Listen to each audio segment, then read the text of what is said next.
BRS తప్పుడు అంశాలతో ప్రజల దృష్టి మరల్చే ప్రయత్నాలు చేస్తోందన్నారు మంత్రి పొన్నం ప్రభాకర్. 10 ఏళ్లుగా అధికారంలో ఉన్న బీఆర్ఎస్ జూబ్లీహిల్స్ లో చేసిన అభివృద్ధి ఏంటో చెప్పాలన్నారు. జూబ్లీహిల్స్ అభివృద్ధి కోరే ప్రతి ఒక్కరూ కాంగ్రెస్ పార్టీ అభ్యర్థి నవీన్ యాదవ్ ను గెలిపించాలని కోరారు. కాంగ్రెస్ పార్టీ చేసిన అభివృద్ధి సంక్షేమ పథకాలే తనను గెలిపిస్తాయన్నారు నవీన్ యాదవ్. జూబ్లీహిల్స్ ఉప ఎన్నికకు కాంగ్రెస్ పార్టీ అభ్యర్థిగా నామినేషన్ సమర్పించారు నవీన్ యాదవ్.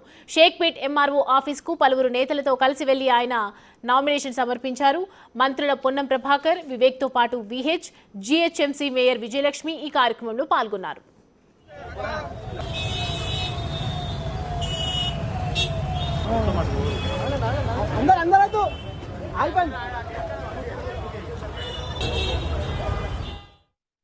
టీఆర్ఎస్ పార్టీ దృష్టి మరల్చడానికి అనేకమైనటువంటి ఓటు చోరీ లేదా ఇతరత్ర అంశాలను తీసుకొచ్చే ప్రయత్నం చేస్తూ ఉంది. అనేకమైనటువంటి తప్పుడు డిస్కషన్ పబ్లిక్ దృష్టిని మరచడానికి ప్రయత్నం చేస్తూ ఉంది. వాళ్ళు 10 సంవత్సరాలుగా మున్సిపల్ శాఖ మంత్రిగా కేటీఆర్ గారు హైదరాబాద్లో ఉన్నటువంటి జూబ్లీహిల్స్ నియోజకవర్గానికి ఏమి చేసినారో పీజేఆర్ గారి తర్వాత అక్కడ ప్రజలకు గుర్తింపు ఉన్నది.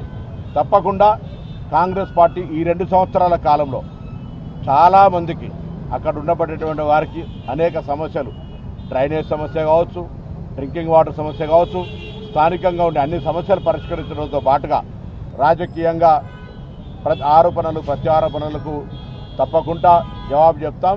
నేను మరొక్కసారి ప్రతిపక్షాలను డిమాండ్ చేస్తూ ఉన్నా, 10 సంవత్సరాలుగా అటు జూబ్లీహిల్స్కు సంబంధించి అధికారంలో ఉన్న టీఆర్ఎస్ పార్టీ రాష్ట్రంలో, అక్కడి నుంచి పార్లమెంటు సభ్యుడిగా ప్రాతినిధ్యం వహిస్తున్న కిషన్ రెడ్డి కేంద్ర మంత్రిగా ఏం అభివృద్ధి చేసినో, మేము ఈ 2 సంవత్సరాలు ఏం అభివృద్ధి చేసినామో చర్చకు సిద్ధం. అందుకే నవీన్ యాదవ్ గారిని గెలిపియమని మరొకసారి నామినేషన్ సందర్భంగా జూబ్లీహిల్స్ అభివృద్ధి కాంక్షించే ప్రతి ఒక్కరిని విజ్ఞప్తి చేస్తాను. నమస్కారం.